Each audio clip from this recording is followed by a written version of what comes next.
I'm from the Cairo precinct in Tempe. And Cairo is typically a very contested, we have a contested election each time, except for this last time, for election of PCs.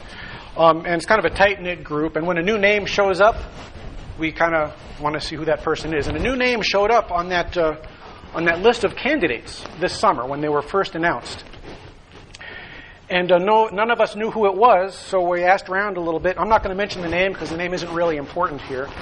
But it turns out this particular person had quite a history, having been arrested for disorderly conduct at a casino, apparently caused quite a commotion at the last Maricopa County convention, sticking cameras in people's faces and recording them surreptitiously and things like that. The person I asked about this new candidate had some choice words about this guy. So this particular person had quite a history, and he's running for PC in the Cairo precinct with the rest of us. And some of us thought, this is probably not a good person to represent Republican values.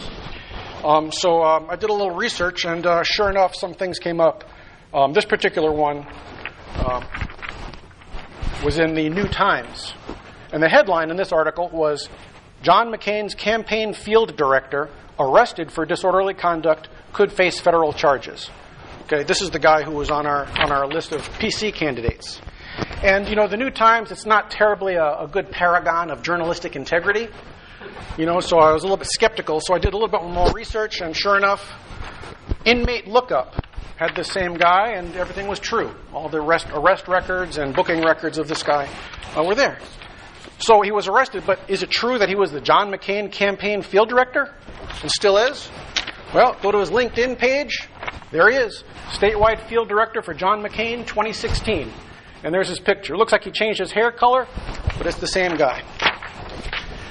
So I did a little research. I figured, somebody like that might have been a little bit careless with collecting signatures for his nominating petition. So I did a public records search, came up with his nominating petition for PCs. He submitted 10 signatures. I went to check the names. Most of them seemed valid, except for the last two, who are registered Democrats, and thus ineligible to sign a Republican nominating petition, which kind of surprised me. But then, looking at the petition names and signatures, they seemed kind of strange. For example, one lady, who has very neat penmanship, by the way, for her signature, misspelled her name in her signature. Now, I know signatures aren't legible. That's okay. They don't have to be. But when they are neat, you would think the name would at least be spelled correctly. So I thought, I think I know what might be happening here. Went and did a second public records request to pull the actual signatures on the voter registration cards and the DMV records. And sure enough, to my untrained eye at least, the majority of them did not match the signatures on file. So that's subjective. It's hard to prove, I suppose. So I went and knocked on the doors. The only people who were home were, it just so happened, the Democrats, who denied that they had signed this petition. One other PC in our precinct checked some others. That person hadn't lived there for about a year. 1 minute left. Thanks. So, next question. How do you get this guy off the ballot? Well, you have to file a lawsuit. You can't just tell them he doesn't have valid signatures. You actually have to file a lawsuit, and you've got to sue the Elections Department, the Maricopa County Board of Supervisors, all these people to take his name off the ballot.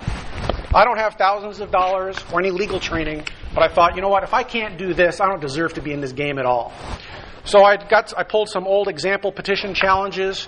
I paid a lawyer for an hour of his time to answer my questions, and I wrote my lawsuit. 22 pages, 7 different documents that all have to be filed in different places. I spent 2 days walking around the courthouse, the court complex there, getting them all filed in the right places. Got searched, must have been 5 or 6 times going through that security, which was no fun. Got them all in. The very next day, I get an email from the Maricopa County Attorney's Office who sent me this statement of withdrawal from the candidate. He withdrew his name after being served process. New one.